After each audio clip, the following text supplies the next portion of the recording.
Jadi Ibu harap kalian semua dalam keadaan baik-baik saja. Baik, sebelum kita memulai dengan pembelajaran kita pada hari ini, mari kita sama-sama menghadap Tuhan dalam doa agar apapun yang kita kerjakan pada hari ini dapat berjalan dengan lancar dan selalu diberkati oleh Tuhan. Berdoa, mulai. Nah, baik anak-anak, jadi hari ini kita akan melanjutkan pembelajaran kita mengenai ciri-ciri makhluk hidup. Sebelum kita melangkah lebih jauh, kalian anak-anak perlu tahu juga apa itu ciri-ciri makhluk hidup.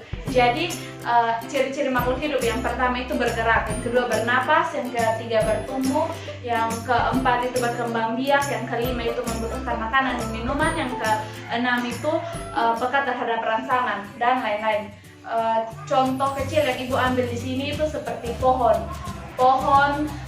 bunga. Kalau binatang seperti kupu-kupu, kelinci, dan lain-lain. Nah, makhluk hidup juga dapat bergerak agar bisa berpindah tempat. Cara pergerakan makhluk hidup juga berbeda-beda. Misalnya, manusia berjalan dan berlari menggunakan kaki, burung menggunakan sayap untuk terbang, ikan menggunakan sirip untuk berenang, dan lain sebagainya. Nah, makhluk hidup bernapas juga bermacam-macam. Misalnya, manusia bernapas menggunakan paru-paru, serangga menggunakan trachea, ikan menggunakan insan, dan tumbuhan menggunakan stomata. Makhluk hidup juga berkembang biak. Kalau manusia berkembang biak dengan cara melahirkan, kalau hewan berkembang biak dengan cara melahirkan dan bertelur, sedangkan tumbuhan berkembang biak dengan cara melestarikan jenisnya. Makhluk hidup juga bertumbuh.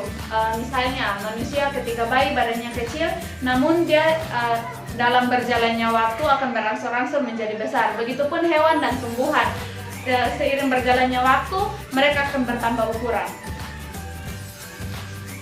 Nah, namanya juga makhluk hidup, pasti memerlukan energi untuk bertahan hidup. Energi yang Ibu maksud di sini adalah seperti makanan dan minuman. Di sini siapa yang dapat bertahan hidup jika tidak makan dan minum? Yang jelasnya tidak. Jadi kalau ingin bertahan hidup, anak-anak perlu makan dan minum. Oke, lanjut. Di sini Ibu akan menjelaskan tentang ciri peka terhadap rangsangan. Nah, sebelum kita lanjut lebih jauh lagi, Ibu akan menjelaskan sedikit tentang rangsangan. Rangsangan yang dimaksud di sini adalah sesuatu yang mempengaruhi kerja organ tubuh. Ibu ambil contoh, misalnya anak-anak melihat matahari pasti dengan spontan langsung menutup mata. Nah, di situ anak-anak adalah peka terhadap rangsangan.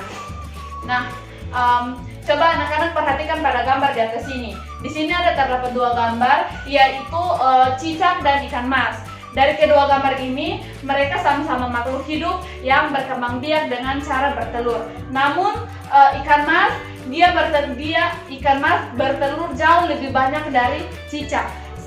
Ikan mas sekali bertelur itu bisa sampai dengan ribuan. Nah, anak-anak juga harus bisa membedakan lambang bilangan ribuan. Jadi di sini Ibu akan menjelaskan cara membedakan 1000 dengan 10.000. Jadi di sini ini adalah 1000 dan di sini adalah 10.000.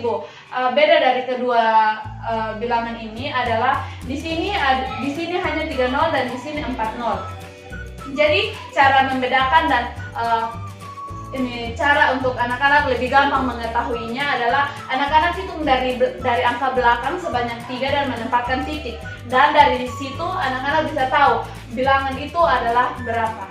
Nah, karena Ibu telah menjelaskan cara membedakan lambang bilangan ribuan, jadi sekarang Ibu akan menyimpulkan pembelajaran kita pada hari ini.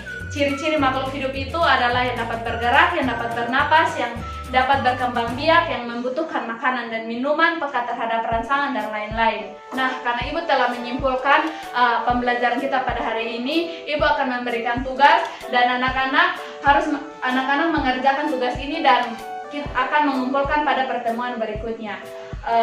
Jadi karena pembelajaran kita pada hari ini telah selesai, kita akan sama-sama menghadap Tuhan dalam doa untuk berterima kasih karena telah menuntun kita dari awal pembelajaran kita hingga telah berakhir. Mari kita berdoa. Baik, terima kasih atas partisipasi anak-anak pada hari ini. Sekian dari pembelajaran kita pada hari ini. Terima kasih. Salam.